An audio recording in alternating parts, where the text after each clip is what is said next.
A'udzubillahi minasyaitonirrajim. Bismillahirrahmanirrahim. Assalamualaikum warahmatullahi taala wabarakatuh. Alhamdulillahi rabbil alamin. Wassalatu wassalam ala al-habibil mustafa sayyidina wa maulana Muhammadinil karim wa ala alihi wa intratihi wa ashabihi ajma'in. Ashhadu an la ilaha illallah wahdahu la syarikalah wa ashhadu anna habibana wa sayyidana wa maulana Muhammadan abdullahi wa rasuluh wa safiyuhu min khalqihi wa habibuh addal amanah wa ballagha risalah wa nasaha al-ummah wa kashafa Allahu bihil ghummah. Allahumma salli wa sallim wa zid wa barik ala habibina wa sayyidina wa maulana Muhammadin wa ala ali sayyidina Muhammad. Allahumma amin, amma ba'd. Alhamdulillah, kita sama-sama mengucapkan terima kasih kepada Allah Azza wa Jal.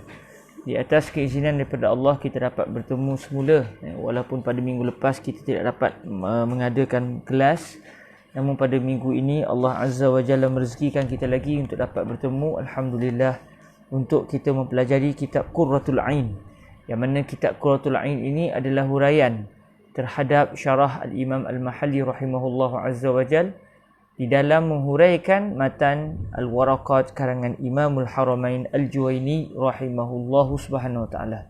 Semoga Allah Ta'ala memberikan kepada kita kefahaman di dalam memahami kitab ini dengan baik, insya-Allah subhanahu wa ta'ala. Dan moga-moga melalui pembacaan kitab ini kita semakin jelas konsep ilmu usulul fiqhi yang menjadi pegangan para ulama kita, para fuqaha kita sebelum mereka menyatakan kepada kita status sesuatu perbuatan dari sudut hukum. Baik, para hadirin yang dirahmati Allah Subhanahu Wa Taala, di dalam pertemuan sebelum ini alhamdulillah kita telah pun meneliti kenyataan Sayyidina Al-Imam Al-Mahalli rahimahullahu azza wa jal pada matan yang berbunyi wan nahyu istida'u tarki bil qawli mimman huwa dunahu ala sabilil wujub wa yadullu ala fasadil manhi anhu. Kita telah pun meneliti apakah kenyataan dan juga huraian Al-Imam Al-Mahalli terhadap matan yang berbunyi wa yadullu ala fasadil manhi anhu. Larangan mutlak akan menunjukkan bahawa perbuatan yang ditegah itu adalah fasid, iaitu tidak sah. Dan alhamdulillah kita telah pun meneliti secara panjang lebar terus kepada apa yang dinyatakan oleh Al-Imam Al-Mahalli. Dan sebelumnya kita telah pun meneliti juga huraian Sayyidina Al-Imam Al-Hattabi Al-Maliki dalam kitab Qurratul Ain.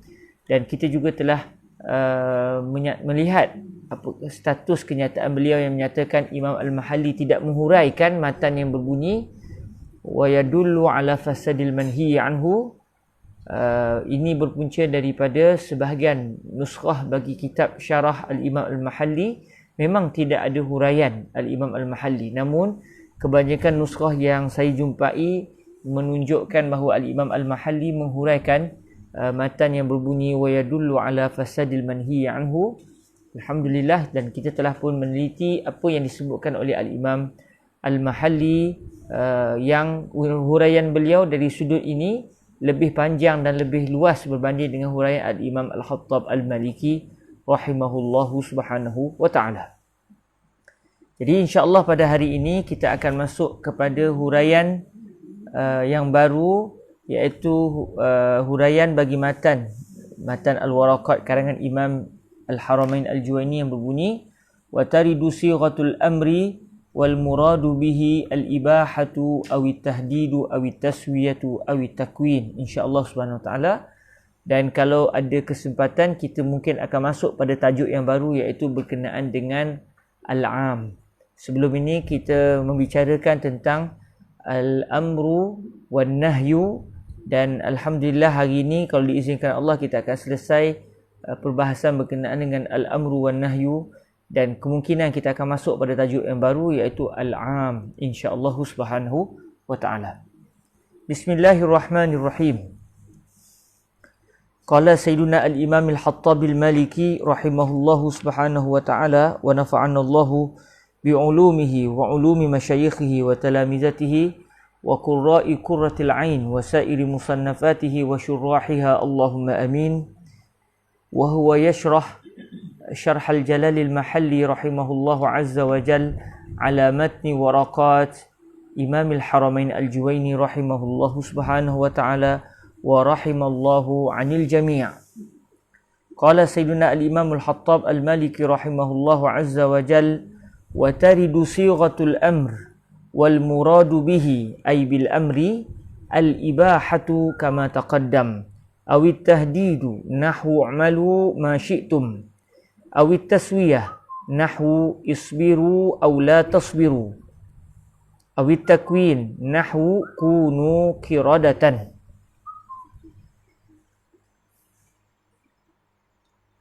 Sayyidina al-Imam al-Hattab al-Maliki menyatakan wa taridu sighatul amr, ketika beliau menghuraikan matan al-waraqat yang berbunyi wa taridu sighatul amr. Taridu sighatul amr maksudnya ta'ti sighatul amr. Sighah gaya bahasa bagi perintah, dan alhamdulillah sebelum ni kita telah pun meneliti di sana ada perbezaan di antara kalimah al-amru dan juga lafaz-lafaz yang menunjukkan berlakunya al-amru. Kalau al-amru itu sendiri itu adalah satu kalimah yang menunjukkan satu arahan. Dalam masa yang sama mungkin perbuatan yang diperintahkan itu wajib dilaksanakan atau tidak wajib dilaksanakan. Namun dalam masa yang sama ada pula gaya bahasa yang menunjukkan berlakunya perintah, iaitu dengan tidak menggunakan kalimah amara. Sebaliknya menggunakan kalimah-kalimah yang lain. Contoh zahaba yazhabu izhab. Jadi kalimah izhab adalah sighatul amr.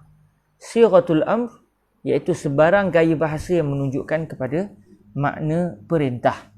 Jadi sighatul amr akan menunjukkan bahawa perbuatan yang disuruh itu adalah wajib dilaksanakan, melainkan ada bukti yang menunjukkan perbuatan yang disuruh tidak wajib.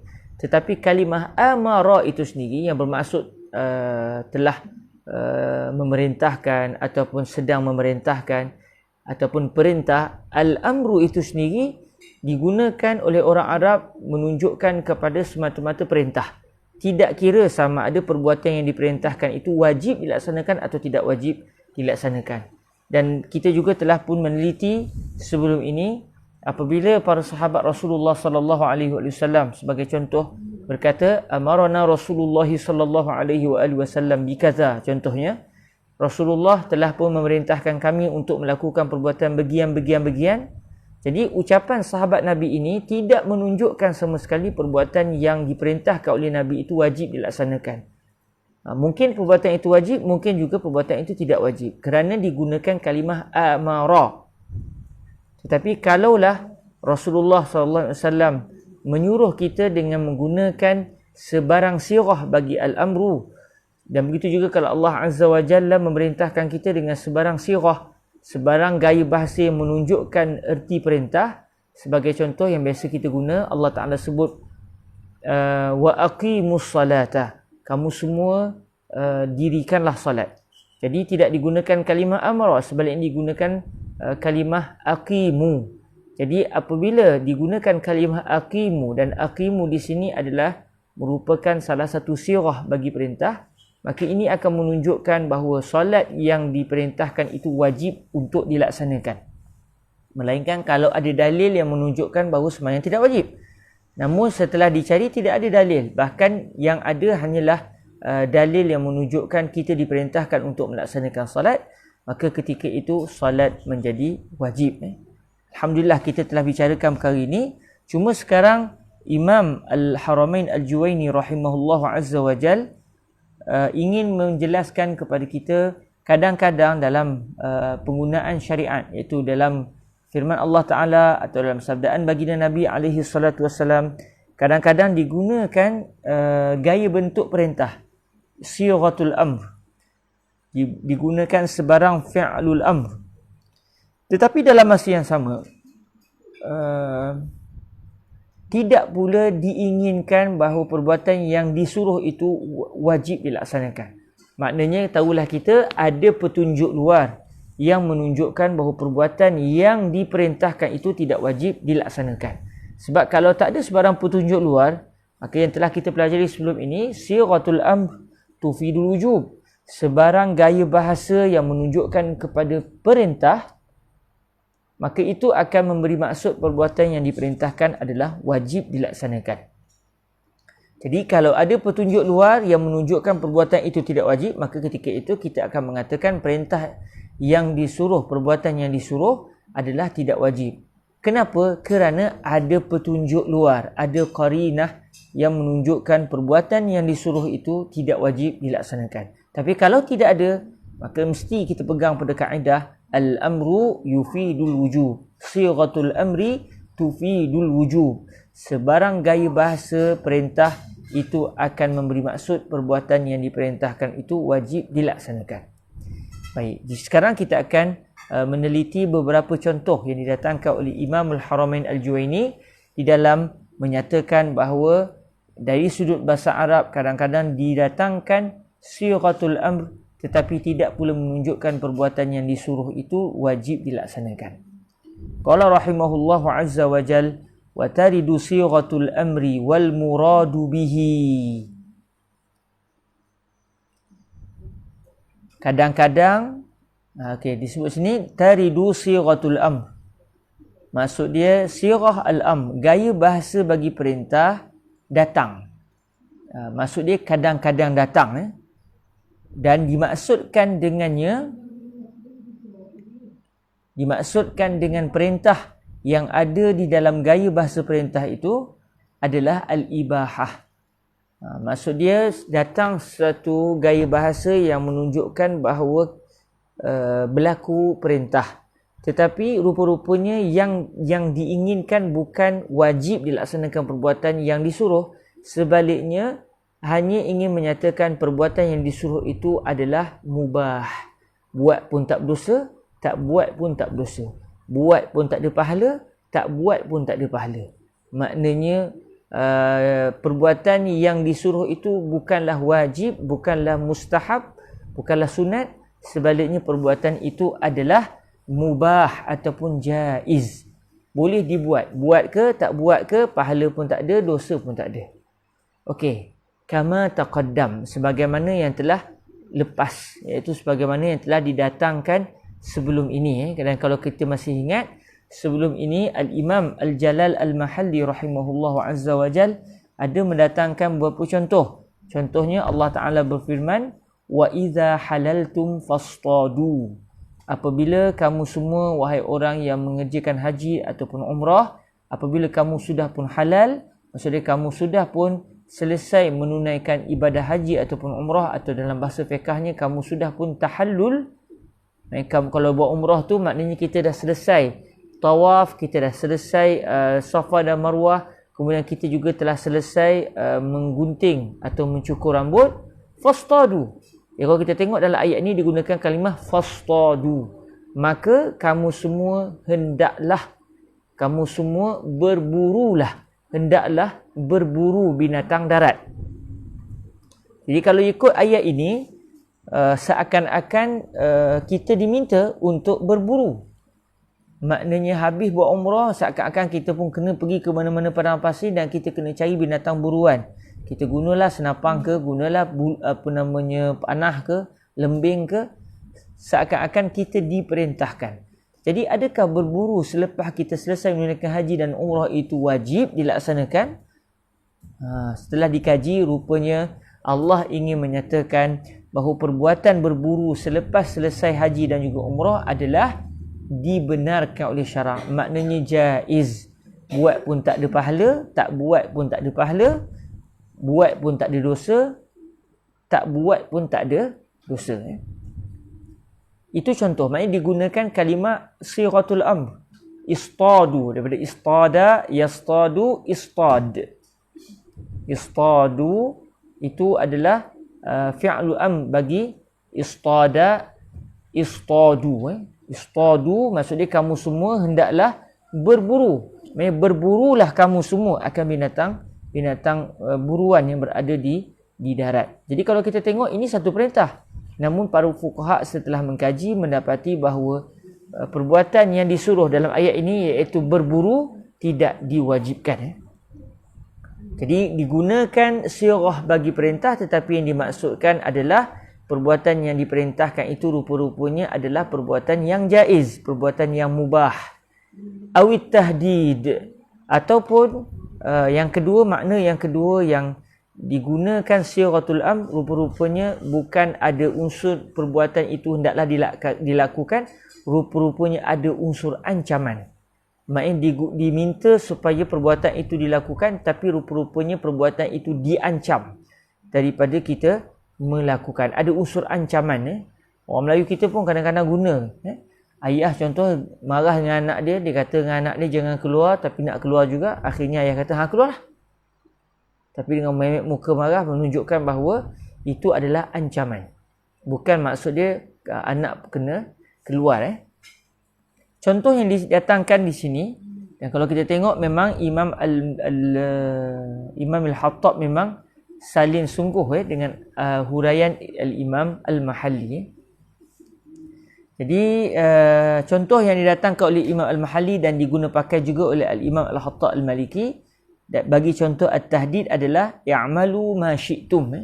I'malu ma syi'tum, iaitu surah Fussilat ayat yang ke-40. Kalau kita tengok surah Fussilat ayat yang ke-40, yang mana ayat ini berbunyi i'malu ma syi'tum, kalau kita tengok ayatnya dengan penuh,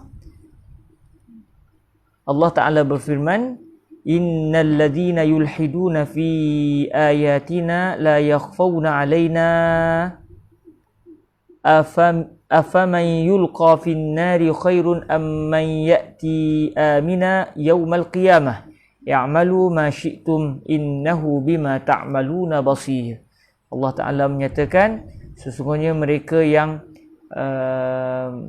mengingkari ayat-ayat kami, tidaklah mereka itu sunyi daripada kami. Maksudnya kami tahu apa yang mereka kerjakan.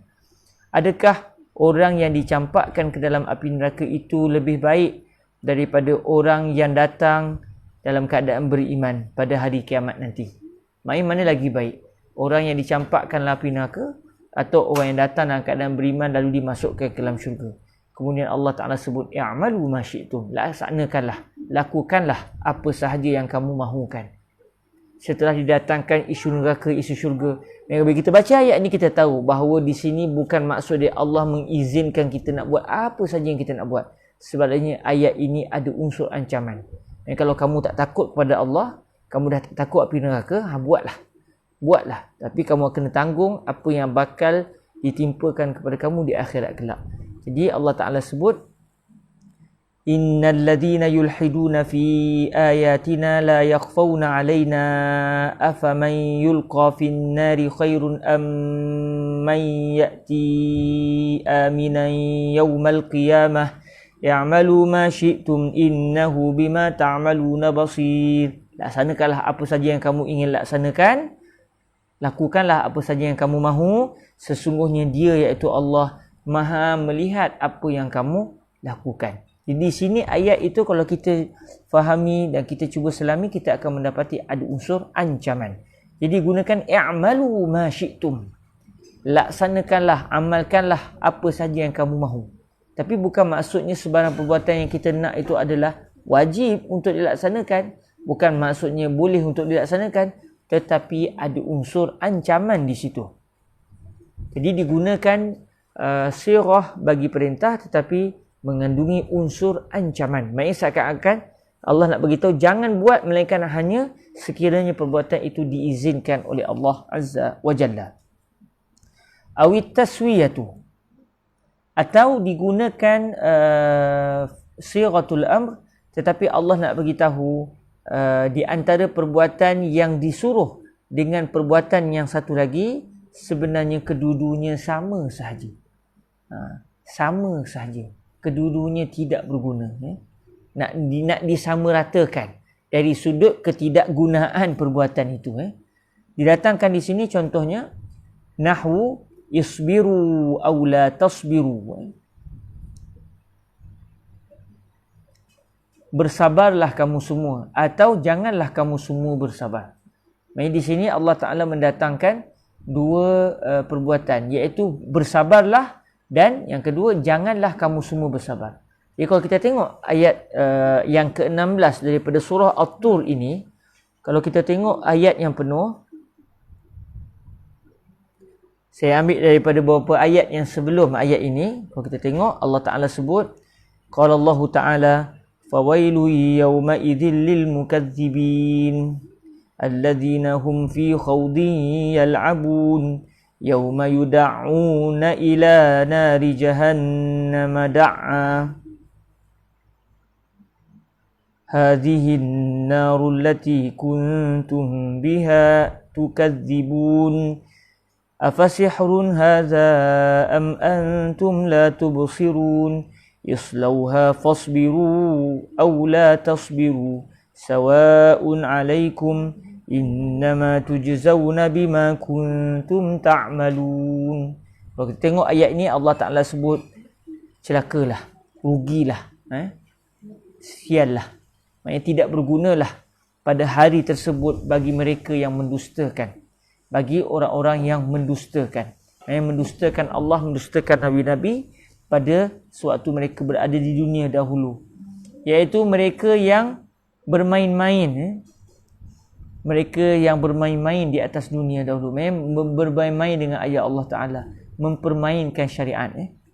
Yauma yud'auna ila nari jahannam da'a. Hari kiamat itu adalah satu hari yang mereka akan diheret, mereka akan diheret, diseret, dicampakkan ke dalam api neraka. Inilah api neraka yang kamu semua dahulu mendustakannya.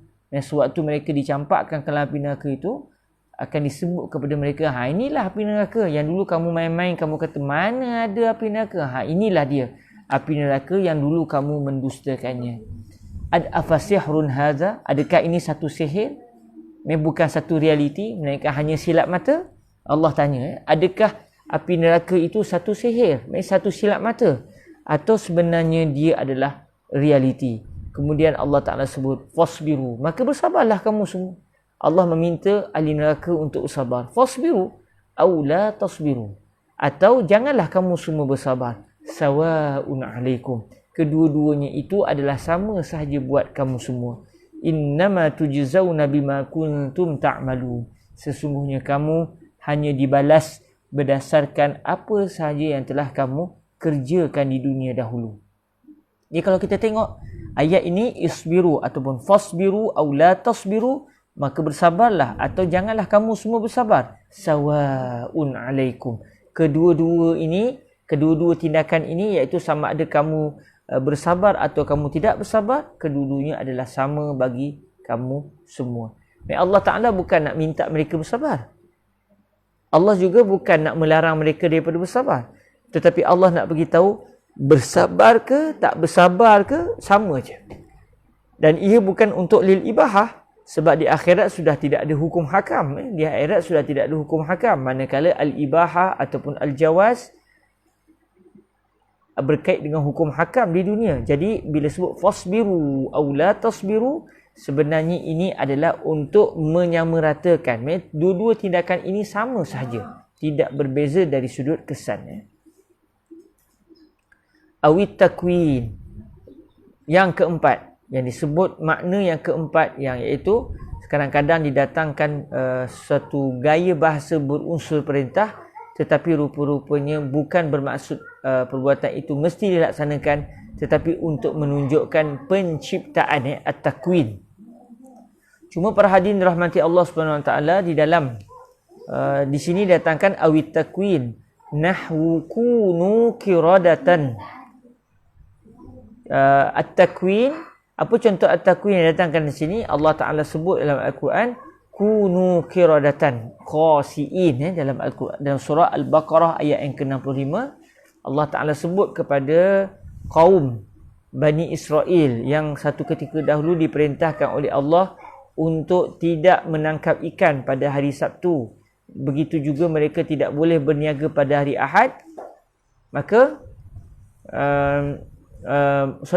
mereka tidak dibenarkan untuk melakukan sebarang pekerjaan pada hari Ahad. Dan mereka juga maknanya tidak boleh buat sebarang taktik lah, sebab mereka ini, golongan Bani Israel ini, apabila mereka tidak boleh menangkap ikan pada hari Ahad, kerana syariat satu ketika dahulu hari Ahad langsung Banu Israel tidak boleh bekerja sama sekali. Start daripada subuh sampailah ke maghrib mereka hanya boleh beribadah, bekerja langsung tidak boleh. Lepas tu antara yang kalau kita perasan sampai ke hari ni, hari Ahad itu dijadikan sebagai hari cuti, hari cuti. Maksudnya kalau ikut sabab musababnya kerana masyarakat Banu Israel, iaitu masyarakat Bani Israel satu ketika dahulu mereka dilarang oleh Allah Subhanahu Wa Taala daripada bekerja pada hari Ahad. Namun subhanallah, dalam syariat Nabi Muhammad sallallahu alaihi wasallam, hari Jumaat walaupun ia adalah hari perhimpunan kaum muslimin dari sudut ibadat, kita akan solat Jumaat secara berjamaah, namun tidaklah sepanjang hari Jumaat itu kita dilarang daripada berniaga, daripada lakukan aktiviti ekonomi. Sebaliknya yang tidak boleh hanyalah berniaga sewaktu khutbah dan juga sewaktu solat Jumaat. Haram berniaga masa tu. Namun masyarakat Bani Israel satu ketika dahulu, sepanjang hari Ahad mereka diharamkan berniaga, berniaga, melakukan sebarang pekerjaan. Jadi apabila mereka tidak boleh melakukan sebarang pekerjaan melainkan hanya boleh beribadat semata-mata, jadi ada di kalangan mereka yang buat helah. Hari Sabtu mereka tahan pukat supaya ikan masuk pada hari Ahad. Maksudnya seakan-akan mereka bekerja pada hari Ahad, tapi mereka buat taktik. Mereka letak pukat pada hari Sabtu supaya ikan dapat masuk. Mereka boleh dapatkan ikan pada hari Ahad. Akhirnya selepas hari Ahad mereka pun boleh jual ikan pada hari Isnin. Jadi bila mereka biarkan pukat mereka di lautan pada hari Ahad, seperti mereka bekerja pada hari Ahad. Maksudnya dilarang, tapi mereka tetap melakukan, kononnya dengan alasan, siapa kata kami bekerja pada hari Ahad? Kami tak kerja. Kami beribadah je, kami tak pun pergi ke laut. Tapi sebelumnya mereka telah pun melakukan satu taktik, satu helah dengan mengambil ataupun meletakkan pukat pada hari Sabtu. Akhirnya Allah Ta'ala telah menghukum mereka dengan menukar mereka menjadi kera. Daripada seorang manusia, Allah Ta'ala tukar mereka berubah bentuk kepada seekor kera. Dan jangan tuan-tuan faham pula, kalau kita tengok monyet, tengok kera pada hari ini, entah dia orang ni daripada keturunan Bani Israel. Tidak. Dalam hadis disebutkan mereka yang ditukarkan, yang telah diubah oleh Allah Ta'ala daripada rupanya seorang manusia ditukar menjadi seekor kera. Akhirnya mereka semuanya mati tanpa ada sebarang zuriat. Jadi maknanya kera yang ada pada hari ini itu bukan daripada zuriat Bani Israel yang ditukar kepada kera. Jadi ini yang didatangkan contoh oleh Imam Al-Mahalli, iaitu awit takwin, disebut kunu. Kalau kita tengok kana yakunu kun. Jadi fi'lu amrin bagi kana yakunu kun. Kalau ramai pula kanu yakununa kunu. Jadi kunu itu adalah sirah bagi perintah. Jadi Allah Ta'ala kata, jadilah kamu semua akan kera-kera ataupun monyet-monyet. Jadi ada unsur perintah, seakan-akan Allah memerintahkan mereka untuk bertukar menjadi kera. Tetapi adakah mereka mesti melakukan sebarang perbuatan untuk mengubah diri mereka menjadi kera? Tidak. Mereka tidak diminta untuk melakukan apa saja perbuatan ketika itu. Bahkan bila Allah sebut kunu, serta-merta mereka walaupun tak ada nak buat apa, bertukar menjadi kera. Menjadi kera. Jadi ini adalah contoh yang didatangkan oleh Al-Imam Al-Mahalli dan turut juga didatangkan ataupun disalin oleh Al-Imam Al-Hattab Al-Maliki di dalam kitab beliau Qurratul Ain. Cuma kalau kita buat sedikit perbandingan dengan apa yang disebutkan oleh Al-Imam Al-Jalal Al-Isnawi radhiyallahu taala anhu dalam kitab beliau Nihayatis Sul, huraian kepada Minhajul Wusul ila Ilmil Usul, Al-Imam Al-Isnawi radhiyallahu taala anhu menyatakan di sana ada perbezaan di antara at-takwin dengan satu lagi, iaitu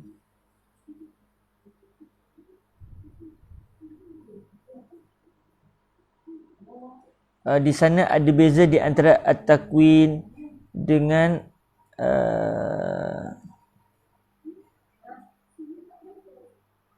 taskhir. Ada beza di antara at-takwin dan juga at-taskhir. Jadi ketika mana Al-Imam Al-Mahalli, Al-Imam Al-Isnawi radhiyallahu taala anhu mendatangkan contoh fi'lul amri bagi at-takwin, beliau menyatakan at-takwin ni apa dia? Perubahan daripada tiada kepada ada tetapi dengan cepat. Itu maksud at-takwin, iaitu daripada langsung tak ada diwujudkan menjadi ada, tetapi bukan secara lambat tetapi secara segera. Lalu kata Al-Imam Al-Isnawi radhiyallahu taala anhu mendatangkan contoh bagi at-takwin, iaitu Allah Taala berfirman kun fayakun. Bila Allah iza arada syai'an an yaqula lahu kun fayakun. Bila Allah mahukan untuk satu benda itu wujud, maka Allah tersebut kun, benda itu jadilah. Maka fayakun, dia terus wujud serta-merta. Maksudnya daripada tidak wujud terus wujud secara serta-merta. Jadi ini adalah contoh ini datangkan oleh Al-Imam Al-Isnawi radhiyallahu taala anhu bagi at-takwin, iaitu daripada benda tu langsung tidak wujud. Lalu ketika Allah menyebut kun, Allah berkehendak untuk benda itu wujud ketika itu serta-merta, maka benda itu pun wujud secara serta-merta. Jadi kalimah kun adalah sighatul amr. Tetapi sighatul amr di sini bukan menunjukkan bahawa ianya satu perbuatan wajib yang wajib dilaksanakan. Namun kalimah kun di sini hanya ingin menunjukkan betapa Allah Azza wa Jalla mampu dan berkuasa untuk mewujudkan satu benda daripada tak pernah wujud kepada wujud dan dalam masa segera. Sebab Allah Ta'ala juga menjadikan beberapa keadaan benda daripada tiada kepada ada tetapi secara berperingkat. Contoh macam kewujudan kita. Allah menciptakan kita daripada percantuman benih ibu dan ayah. Lalu akhirnya daripada janin besar lagi dalam tempoh 9 bulan akhirnya kita lahir. Kemudian bila kita lahir besar. Maksudnya proses itu secara tidak segera, menunjukkan Allah Ta'ala juga mampu untuk menciptakan satu benda tapi secara berperingkat. Tetapi dalam masa yang sama Allah juga mampu untuk menciptakan satu benda daripada tidak wujud sama sekali kepada wujud serta merta. Jadi kewujudan daripada tiada kepada ada secara serta merta, secara cepat, itu dinamakan at-takwin. Lalu kata Al-Imam Al-Isnawi radhiyallahu taala anhu, adapun at-taskhir iaitu penghinaan. At-taskhir iaitu ada unsur penghinaan. Apa maksud at-taskhir? Al-Imam Al-Isnawi menyatakan at-taskhir adalah wujud satu benda daripada satu keadaan kepada satu keadaan yang lain dan ada unsur penghinaan di situ. Maknanya dia bukan daripada tidak ada kepada ada, tetapi daripada satu keadaan diubah kepada satu keadaan yang lain.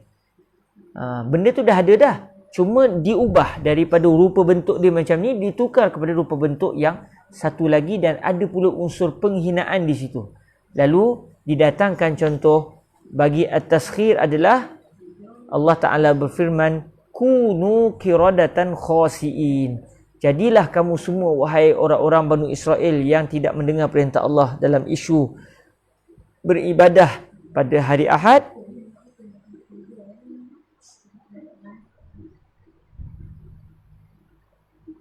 Maafkan saya Banu Israel mereka diminta untuk memuliakan hari Sabtu. Maafkan saya.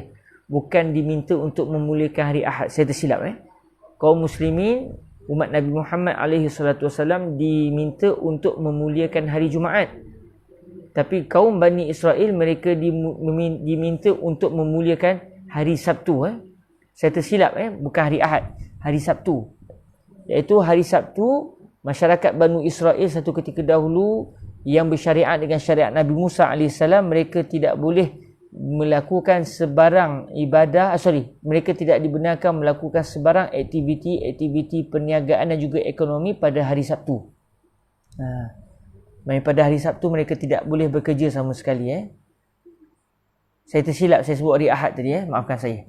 Jadi kalau kita lihat masyarakat Banu Israel yang satu ketika dahulu dilarang daripada berniaga, daripada melakukan sebarang aktiviti ekonomi pada hari Sabtu, tiba-tiba mereka langgar dengan cara mereka tahan pukat hari Jumaat supaya hari Sabtu ikan ditangkap ataupun akan melekat di pukat, di jaring mereka, kemudian pada hari Ahad mereka akan jual. Lalu mereka kata, kami tak bekerja pada hari Sabtu, kami bekerja pada hari Ahad dan juga hari Jumaat. Tetapi rupa-rupanya ianya dilarang kerana dia juga satu helah. Allah tidak mahu pada hari Sabtu itu ada sebarang unsur mencari rezeki pada hari Sabtu berdasarkan syariat Nabi Musa AS. Lalu akhirnya mereka dihukum dengan Allah Ta'ala menukar mereka yang memang dah ada dah. Mereka memang dah lahir, mereka dah wujud. Ditukar daripada rupa seorang manusia, ditukar kepada rupa yang lain. Maka itu adalah perpindahan daripada satu keadaan kepada satu keadaan yang lain, dan ada unsur penghinaan kerana mereka ditukar daripada rupa manusia kepada rupa rupa monyet. Jadi contoh yang didatangkan oleh Al-Imam Al-Isnawi ini menunjukkan bahawa kunu kiradatan khasiin ini adalah contoh sighatul amr yang menunjukkan kepada at-taskhir, bukan menunjukkan contoh kepada at-takwin. Kerana at-takwin adalah daripada tiada sama sekali, benda tak pernah wujud, Allah Ta'ala wujudkan serta-merta. Jadi, dan wujudkan pula secara cepat. Jadi ada beza di antara at-takwin dan juga at-taskhir. Jadi kalau kita tengok tuan-tuan yang dirahmati Allah, kenyataan Al-Imam Al-Mahalli yang menyatakan awit takwin nahwu kunu kiradatan, begitu juga kenyataan yang sama didatangkan oleh Al-Imam Al-Hattab Al-Maliki. Maksudnya beliau salin sebiji apa yang disebut oleh Al-Imam Al-Mahalli, beliau datangkan tanpa mendatangkan sebarang huraian bagi contoh-contoh ini, menunjukkan ada percanggahan pandangan bagi Al-Imam Al-Isnawi dan juga Al-Imam Al-Jalal Al-Mahalli di dalam contoh ataupun definisi bagi at-takwin. Jadi tuan-tuan yang dirahmati Allah, kalau ikut gaya bahasa Imam Al-Isnawi ketika beliau membezakan di antara at-takwin dan juga at-taskhir, jadi contoh yang didatangkan oleh Al-Imam Al-Mahalli ini salah. Kerana bila sebut kunu kiradatan, orang yang diubah kepada rupa kera itu, mereka bukan tak pernah wujud, mereka dah wujud dah sebagai manusia. Bukan daripada tak pernah wujud tiba-tiba wujud makhluk kera, bukan. Kalau begitu barulah boleh panggil sebagai at-takwin. Tetapi yang berlaku pada zaman itu adalah daripada manusia yang dah wujud dah, ditukar kepada satu keadaan yang lain, satu rupa yang lain, iaitu kera. Jadi di sini kalau kita tengok tidak kena dengan definisi at-takwin yang didatangkan oleh Al-Imam Al-Isnawi. Jadi kalau secara kasarnya kita kata Imam Al-Mahalli sudah tersalah di dalam mendatangkan contoh. Kerana kalau kita tengok dalam matan Al-Waraqat, Imam Al-Haramain Al-Juwaini tidak mendatangkan contoh. Beliau hanya mendatangkan fakta tanpa mendatangkan contoh. Beliau kata wa taridu sighatul amri wal muradu bihil ibahatu awit tahdidu awit taswiyatu awit takwin. Lalu yang mendatangkan contoh ni siapa? Yang mendatangkan contoh bagi at-takwin, bagi at-taswiyah, bagi at-tahdid, bagi al-ibahah, yang mendatangkan contoh ini adalah Al-Imam Al-Mahalli, dan didatangkan juga contoh itu diambil seperti tindakan Al-Imam Al-Mahalli itu diambil pula oleh Al-Imam Al-Hattab Al-Maliki, lalu didatangkan dalam kitab beliau Qurratul Ain. Namun tuan-tuan yang dirahmati Allah, sebagaimana yang kita semua sedia maklum, Al-Imam Al-Mahalli ini adalah satu orang yang para ulama sebut ini adalah satu orang yang secara adatnya mustahil salah. Kecerdikan yang ada pada Al-Imam Al-Mahalli itu sangat-sangat tinggi. Dan beliau sangat-sangat teliti, menyebabkan beliau sendiri pernah menyatakan akalku ini tidak boleh salah. Secara adat akalku tidak akan salah, pemikiranku tidak akan salah. Dan ini diakui sendiri oleh para ulama pada zaman beliau, yang menunjukkan bahawa beliau ini bukan orang yang biasa-biasa. Jadi maknanya bila saya baca Imam Isnawi salah ni, Al-Imam Al-Mahalli salah ni, sebab Al-Imam Al-Isnawi mendatangkan contoh kunu kiradatan itu bukan contoh bagi at-takwin. Contoh bagi at-takwin adalah kun fayakun. Tapi contoh bagi kunu qiradatan, ini adalah contoh bagi at-taskhir. Jadi adakah ini menunjukkan al-Imam al-Mahalli silap? Secara mudahnya kita boleh kata begitu. Namun setelah kita kenal siapakah al-Imam al-Isnawi, dan kita juga kenal siapakah dia al-Imam al-Mahalli, dua-dua ni ulama besar dan dua-dua ni orang yang cerdik, yang sangat teliti. Jadi susah untuk kita nak kata Imam Mahalli silap ni. Walaupun secara cepat kita boleh kata begitu. Tetapi untuk kita sebut beliau adalah salah, walaupun tak mustahil, sebagai manusia tak mustahil beliau salah. Tapi kerana kecerdikan beliau yang hebat, diakui sendiri oleh para ulama sezaman beliau, jadi beliau ni seorang yang sangat pakar.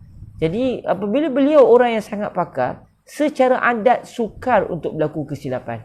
Tetapi depan mata kita ni macamlah silap. Jadi maknanya mungkin di sana ada jawapan lain. Atau kita boleh kata, maknanya mungkin definisi at-takwin yang disebutkan oleh al-Imam al-Isnawi tidak dipersetujui oleh al-Imam al-Mahalli. Lalu setelah kita merujuk dalam bahasa Arab, kita tengok pula dalam bahasa Arab, kalimah at-takwin selain daripada digunakan untuk menunjukkan kewujudan satu benda daripada tiada kepada ada, at-takwin juga bermaksud al-ijad, mewujudkan, menjadikan. Maknanya lebih bersifat umum daripada benda ada daripada satu keadaan kepada satu keadaan, atau daripada benda langsung tak ada kepada ada.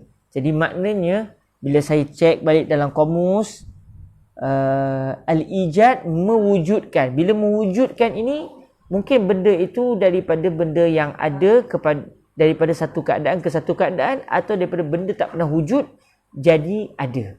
Jadi kalau di situ berkemungkinan, Wallahu taala a'la wa a'lam, berkemungkinan yang dimaksudkan oleh al-Imam al-Mahalli rahimahullah ketika beliau menyatakan at-takwin, lalu beliau mendatangkan contoh kunu qiradatan, beliau inginkan at-takwin bukan dengan definisi yang didatangkan oleh al-Imam al-Isnawi, sebaliknya at-takwin dengan maksud al-ihdath, mendatangkan satu benda, menjadikan satu benda itu benda baru, ditukar daripada satu keadaan kepada satu keadaan yang lain. Maknanya dengan sebab itu beliau mendatangkan contoh kunu qiradatan, sebab berlaku juga kewujudan baru daripada muka manusia diwujudkan kepada muka yang lain, walaupun bukan daripada tiada kepada ada, tetapi daripada benda dah ada cuma ditukar daripada satu keadaan ke satu keadaan yang lain. Macam ta'asub je, bukan ta'asub tuan-tuan, tetapi beginilah sebagai contoh. Kalau kita ambil mudah, satu orang doktor yang pakar, beliau telah mengkaji punyalah lama, tiba-tiba saya bukan pakar. Bila saya tengok cara doktor perubatan ni sebut ni salah ni. Contohlah kalau katakan saya ni seorang pelajar perubatan, tapi saya bukan seorang doktor pakar. Saya baru katakanlah walaupun saya bukan doktor perubatan, katakan saya ni adalah pelajar medik, pelajar perubatan. Tiba-tiba ada seorang profesor yang telah berkecimpung dalam bidang perubatan puluhan tahun. Tiba-tiba beliau menyatakan satu kenyataan yang saya rasa salah. Tapi maknanya boleh tak kita nak cepat kata salah ni? Sedangkan kita bukan seorang pakar. Kita baru nak bertatih dalam bidang perubatan. Sedangkan doktor itu sudah puluhan tahun berada dalam bidang tersebut. Jadi kita nak kata silap, walaupun tak mustahil, mungkin juga tersilap tanpa sengaja. Tetapi untuk kita cepat mengatakan ini satu kesilapan, itu bukan manhaj kita. Kerana kita tahu yang bercakap itu bukan orang sebarangan. Sebaliknya adalah orang yang pakar dan ahli dalam bidangnya. Jadi apabila para ulama kita yang memang mencapai tahap kepakaran yang tinggi seperti Al-Imam Al-Mahalli ini, apabila beliau mendatangkan satu kenyataan yang macam salah, sebenarnya sebelum kita nak kata salah, kita kena fikir dahulu apa sebenarnya kemungkinan-kemungkinan yang boleh kita cari yang menunjukkan bahawa beliau tidak tersalah. Sebab dalam kaedah disebut al-i'malul kalam aula min ihmalihi, menjadikan satu kalam itu dapat berfungsi, dapat difahami secara betul, itu lagi baik daripada kita memfasadkan ataupun membatalkan satu ucapan dengan menyatakan bahawa ucapan ini adalah salah. Jadi kalau tengok ni awit takwin nahwu kunu qiratan, ini salah. Namun siapa saya dan siapa pula Imam Al-Mahalli? Akhirnya saya sedari, takkanlah orang yang sampai para ulama kata ni otak dia ni, tajamnya pemikiran Imam Mahalli ni, sampai kalaulah permata itu tidak boleh dipecahkan melainkan dengan api yang begitu tajam, maka otak Imam Al-Mahalli boleh memecahkan batu permata yang sangat keras. Maksudnya terlalu tajam, terlalu halus, terlalu detail beliau ni. Tiba-tiba jelas-jelas macam salah. Jangan cepat kata salah. Sebab kita sedar diri kita siapa. Dan manhaj ini juga perlu ada dalam setiap kali kita membaca kalam para ulama. Sebab tu bila kita nak memberikan sebarang komentar, antara benda yang ditekankan oleh para ulama iaitu kita mengetahui siapakah orang yang bercakap. Sebab kalau orang yang bercakap itu sudah diakui kemuliaannya, ketinggian ilmunya, ketinggian kecerdikan yang ada padanya, maknanya kita perlu memahami ucapannya berdasarkan realiti hakikat individu itu sendiri. Kalau dia orang yang begitu detail, begitu terperinci, tiba-tiba menyatakan satu kenyataan yang macam salah, seakan-akan beliau nak beritahu, kau ingat aku salah ya? Ada benda aku nak beritahu kau. Itu pun kalau kau kaji.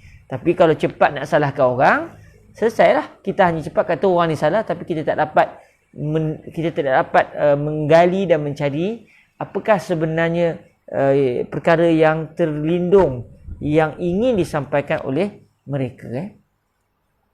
Alhamdulillah, selesai kita meneliti beberapa contoh yang didatangkan di sini, dan alhamdulillah secara selesai pembacaan berkenaan dengan kalimah ataupun sirah ataupun gaya bahasa bagi perintah dan makna-maknanya, maka selesailah kita membicarakan tentang tajuk al-amru dan juga an-nahyu.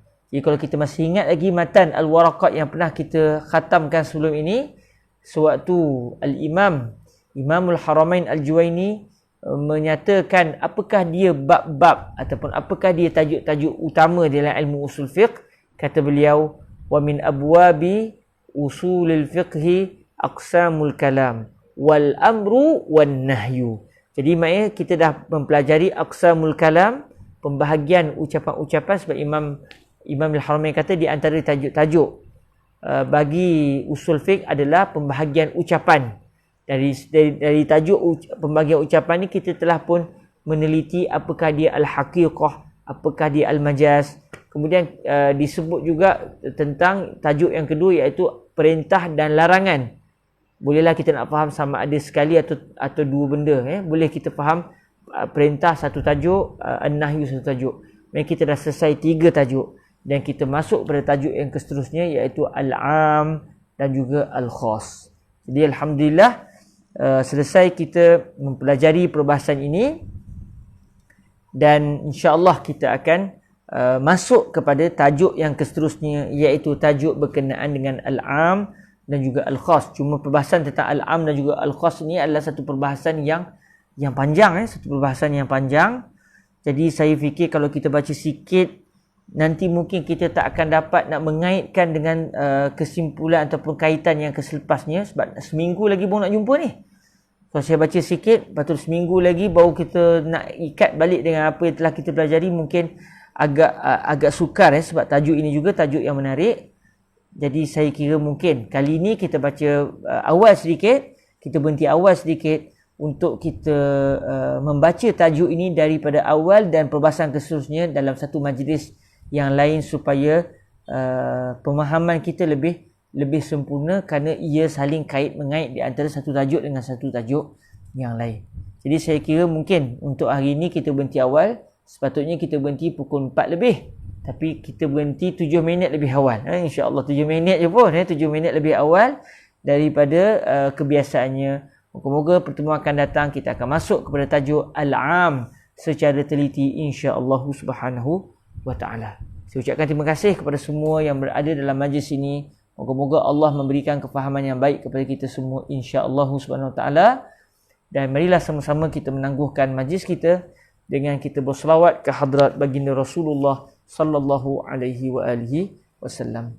Allahumma salli afdala salatin ala as'adi makhluqatika sayyidina Muhammadin wa ala alihi wa sahbihi wa sallim adada ma'lumatika wa midada kalimatika kullama ذكرك الذاكرون وغفل عن ذكره الغافلون اللهم صل أفضل صلاة على أسعد مخلوقاتك سيدنا محمد وعلى آله وصحبه وسلم عدد معلوماتك ومداد كلماتك كلما ذكرك الذاكرون وغفل عن ذكره الغافلون اللهم صل أفضل صلاة على أسعد مخلوقاتك سيدنا محمد وعلى آله وصحبه وسلم عدد معلوماتك ومداد كلماتك كلما ذكرك الذاكرون وغفل عن ذكره الغافلون سبحانك اللهم وبحمدك أشهد أن لا إله إلا أنت أستغفرك وأتوب إليك بسم الله الرحمن الرحيم والعصر إن الإنسان لفي خسر إلا الذين آمنوا وعملوا الصالحات وتواصوا بالحق وتواصوا بالصبر. Terima kasih semua. Semoga bertemu lagi dan pertemuan yang akan datang di dalam tajuk Al-Am, yang mana setiap satu tajuk ini sangat penting untuk kita memahami begini rupanya cara yang digunakan oleh para ulama sebelum mereka mencari gali hukum di sebalik ayat-ayat Al-Quran dan juga hadis Rasulullah sallallahu alaihi wasallam, kerana mereka dipandu dengan satu ilmu. Ilmu itu adalah ilmu usulul fiqh. Jazakumullahu khairah. Assalamualaikum warahmatullahi wabarakatuh.